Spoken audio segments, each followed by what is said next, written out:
"Excuse me," Vanessa sneered, narrowing her eyes at the young black woman standing nervously at the counter. "You think you can just waltz in here and return these? Do you even know how much these cost? Hint, more than your welfare check."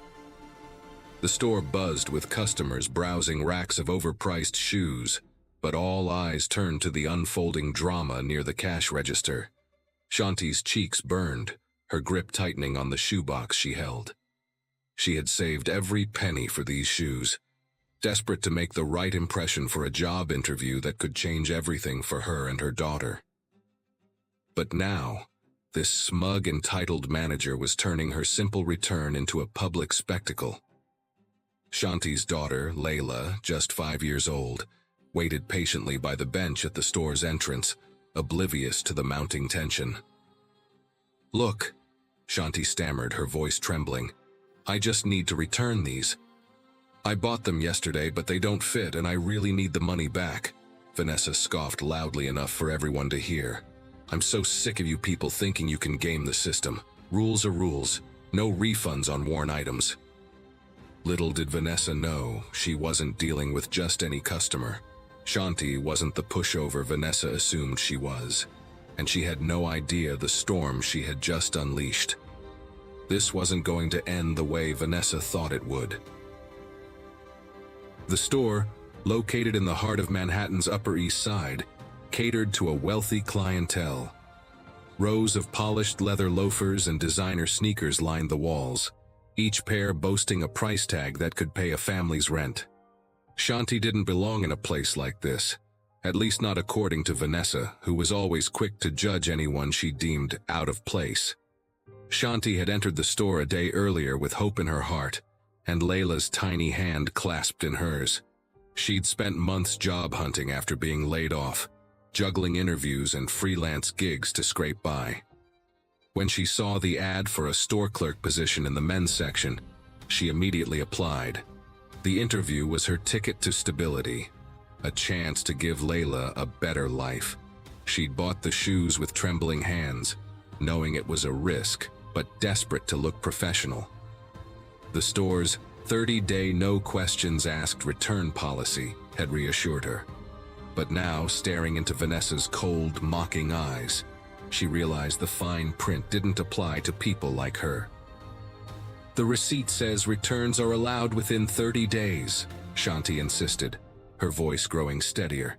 "These shoes don't even have a scratch on them." "I said no," Vanessa snapped, crossing her arms. "And if you don't leave, I'll have security escort you out." Shanti's chest tightened, but she refused to back down. "Please, I'm just trying to do the right thing. I have a little girl to take care of." Vanessa cut her off with a snort. "Oh, don't start with the sob story. Maybe if you worked harder and made better choices, you wouldn't be in this situation." Several customers shifted uncomfortably, whispering among themselves. A few pulled out their phones, recording the escalating scene. Unbeknownst to Vanessa, the store's owner, Ryan, had just entered the building.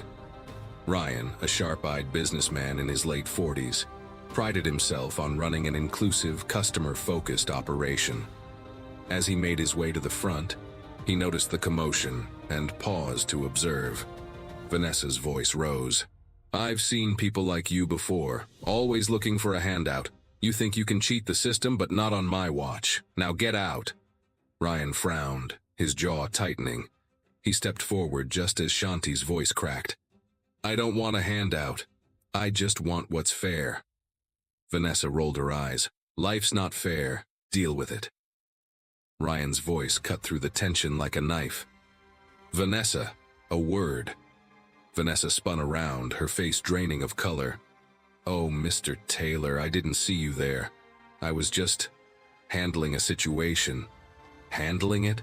Ryan repeated, his tone icy. "By violating our return policy and humiliating a customer in front of the entire store?" Vanessa stammered, but Ryan held up a hand to silence her. He turned to Shanti, his expression softening. "Ma'am, I'm deeply sorry for how you've been treated. Please let me take care of this personally. Vanessa, you're dismissed for the day. We'll discuss your behavior in my office tomorrow." Vanessa's jaw dropped. But sir, she's trying to scam us. Ryan's eyes narrowed. Enough. Go home. As Vanessa stormed off, Shanti's knees buckled with relief. Ryan guided her to the counter and processed the return himself, ensuring she received every penny back. But what happened next would leave everyone speechless. The next morning, Ryan delved into the resumes his assistant had flagged as potential hires. One name caught his eye: Shanti Williams.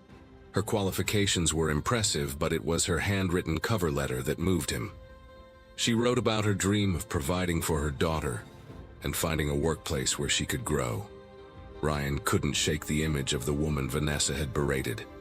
Deciding to give her a chance, he called Shanti. When she answered, her voice was cautious but polite.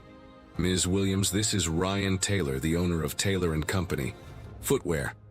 I'd like to offer you an interview for the store clerk position." Shanti's breath hitched. She glanced at Layla, who was coloring on the living room floor.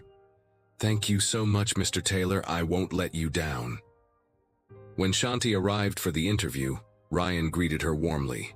He introduced her to the team and walked her through the store. Vanessa was noticeably absent. By the end of the day, Shanti had secured the job and a second chance at life.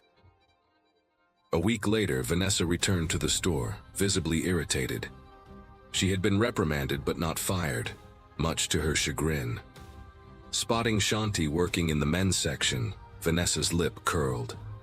"Oh, look who's back," Vanessa sneered. "How long do you think you'll last here?" Shanti met her gaze calmly. "Long enough to prove you wrong." Their exchange was cut short when Ryan called for a staff meeting. Standing before the team, he announced a major promotion. Shanti had been selected as the new assistant manager, effective immediately. Gasps filled the room. Vanessa's face turned red. "You've got to be kidding me. Her? Over me?" Ryan's voice was firm. "Yes, Vanessa. Because unlike you, Shanti embodies the values this company stands for. Respect, kindness, and integrity." Vanessa stormed out, slamming the door behind her. The remaining staff erupted in applause, congratulating Shanti. Tears welled in her eyes as she realized she'd finally found a place where she belonged. Vanessa, bitter and furious, wasn't ready to let things go. She began spreading malicious rumors about Shanti, hoping to tarnish her reputation and force Ryan to reconsider his decision. What Vanessa didn't know was that Shanti had kept a record of everything, from the incident at the counter to the underhanded comments Vanessa had made about other employees. One evening, Ryan called a surprise staff meeting. Everyone gathered in the break room, curious about the sudden announcement. Ryan stood at the front holding a folder. "I've been made aware of some troubling behavior," he began, "and after conducting a thorough investigation, I've come to a decision." Vanessa smirked, assuming the announcement was about Shanti. But Ryan's next words wiped the grin off her face. "Vanessa, your actions have not only violated company policy, but also created a toxic work environment. Effective immediately, your employment is terminated." Vanessa's eyes widened. "You can't be serious, she's lying." Ryan held up the folder. "The evidence speaks for itself. Security will escort you out." As Vanessa was led away, Shanti felt a wave of relief and vindication. But the surprises weren't over. Ryan turned to Shanti and handed her a letter. "What's this?" she asked. "Your new role," Ryan said with a smile. "You're being promoted to store manager." Tears streamed down Shanti's face as the room erupted in cheers. Layla, who had been waiting outside, ran in and hugged her mother tightly. That evening, as Shanti walked home with Layla, she felt something she hadn't in years: true happiness. She had faced cruelty and prejudice but emerged stronger, proving to herself and her daughter that dignity and perseverance always win in the end.